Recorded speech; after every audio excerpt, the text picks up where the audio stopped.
नमस्ते दोस्तों, क्या आपने कभी सोचा है कि आखिरी सांस लेने के बाद हमारे साथ क्या होता है?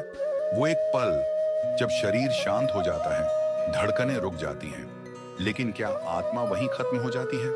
या फिर शुरू होता है एक अनदेखा, अनजाना सफर, एक ऐसी यात्रा जिसमें समय, स्थान और भौतिक संसार की सारी सीमाएं टूट जाती है। गरुड़ पुराण, जो स्वयं भगवान विष्णु ने गरुड़ जी को सुनाया, उसमें मृत्यु के बाद की इस रहस्यमयी यात्रा का विस्तार से वर्णन है। एक ऐसी यात्रा जो हर आत्मा को करनी होती है, चाहे वो राजा हो या रंक। क्या आपने कभी सोचा है कि आत्मा के यमलोक पहुंचने तक क्या क्या होता है?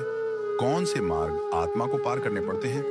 और क्यों मृत्यु के बाद कुछ आत्माएं भटकती हैं? आज हम आपको सुनाने जा रहे हैं मृत्यु के बाद आत्मा की यात्रा की वो सच्चाई जो आपकी रूह को झकझोर देगी। तो ध्यान से सुनिए, क्योंकि यह कहानी सिर्फ रामशरण की नहीं, हम सबकी है। आप देख रहे हैं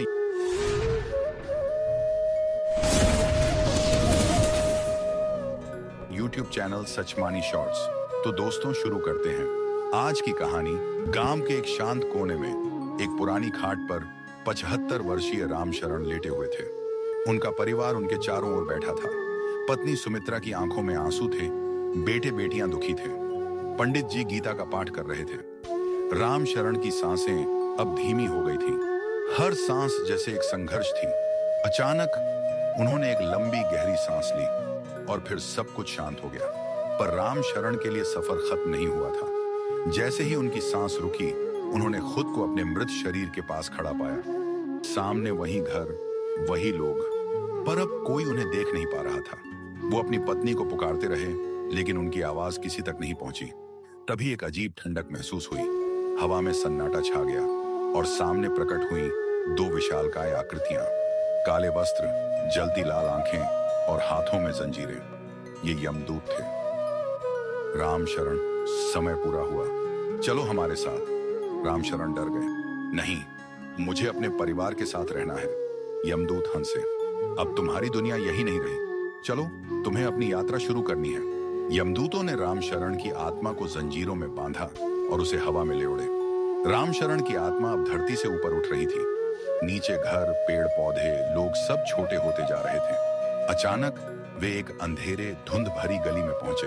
वहां भयानक आवाजें आ रही थीं, चीत्कार, रोने की आवाजें और डरावनी चीखें। रामशरण ने घबराकर पूछा, ये आवाजें कैसी हैं? यमदूत बोले, ये वे आत्माएं हैं जो अपने पापों की वजह से भटक रही हैं, जिन्होंने अपने जीवन में धर्म को छोड़ा, दूसरों को कष्ट दिया। वे अब अपने कर्मों का फल भोग रही हैं। रामशरण को सामने एक नदी दिखाई दी। यह थी वैतरणी नदी। गरुड़ पुराण के अनुसार मृत्यु के बाद आत्मा को वैतरणी नदी पार करनी होती है। यह नदी पापियों के लिए रक्त, मांस और हड्डियों से भरी होती है और पुण्य आत्माओं के लिए निर्मल जल से भरी रहती है। रामशरण के सामने एक भयानक दृश्य था। लाल रंग का पानी, जिसमें खोपड़ियां, हड्डियां और कीड़े तैर रहे थे। किनारे पर खड़ी आत्माएं तड़प रही थीं, चिल्ला रही थीं, मगर आगे नहीं बढ़ पा रही थीं। रामशरण कांप उठे। मुझे कैसे पार करना है? उन्होंने पूछा। यमदूत बोले, तुमने जीवन में गोदान किया है, इसलिए तुम्हें कठिनाई नहीं होगी। जिन्होंने गोदान नहीं किया, उन्हें इस नदी में कष्ट उठाना पड़ता है। रामशरण ने जैसे ही पहला कदम बढ़ाया, नदी का पानी स्वच्छ हो गया। वो आसानी से पार कर गए। वैतरणी पार करते ही सामने एक विशाल महल दिखाई दिया। यह था यमराज और चित्रगुप्त का दरबार। सिंहासन पर यमराज और सामने चित्रगुप्त, हाथ में एक दिव्य लेखनी। चित्रगुप्त ने एक अदृश्य ग्रंथ खोला। रामशरण पुत्र गंगाधर, जीवन काल 75 वर्ष 3 महीने 7 दिन, कर्मों का लेखा प्रस्तुत है। रामशरण घबरा गए। चित्रगुप्त पढ़ने लगे। 342 बार सत्य बोला, 85 बार जरूरतमंदों की मदद की, 17 बार झूठ बोला, 5 बार दूसरों को अपशब्द कहे, 2 बार किसी गरीब का उपहास किया। चित्रगुप्त ने सिर उठाया। तुम्हें अपने इन पापों का दंड भोगना होगा, साथ ही तुम्हें अपने पुण्यों का फल भी मिलेगा। रामशरण को यमदूत एक गहरे मार्ग से ले गए। सामने एक विशाल गुफा थी, जिस पर लिखा था नरक द्वार। जैसे ही दरवाजा खुला, चीखें गूंज उठी, आग की लपटें, लहूलुहान आत्माएं और चारों ओर भयानक दृश्य। रामशरण को कुंभीपाक नरक ले जाया गया। यह वह नरक है जहां गुस्सा, अभिमान और अपशब्द बोलने वालों को दंड मिलता है। उन्हें तपते तेल से भरी एक कड़ाही दिखाई गई। तेल में असंख्य आत्माएं जल रही थीं। उन्हें कहा गया, तुमने गुस्से में अपशब्द कहे, अब तुम्हें इसका अनुभव करना होगा। रामशरण की आत्मा को कुछ देर के लिए वह कष्ट सहना पड़ा। वह चिल्लाए रोए, मगर कर्मों का फल भोगना पड़ा। नरक में पापों का दंड भोगने के बाद रामशरण को अब एक प्रकाशमय मार्ग दिखा। यह था स्वर्ग का मार्ग। यहाँ चारों ओर सुंदर गंध, दिव्य संगीत और सुखद वातावरण था। रामशरण को एक जगह ले जाया गया जहां उनके पूर्वज खड़े थे। दादा, परदादा और अन्य पितृ आत्माएं उन्हें देख प्रसन्न हुई। तुमने श्राद्ध और पितृ तर्पण किया, इसीलिए तुम्हें हमसे मिलने का सौभाग्य मिला।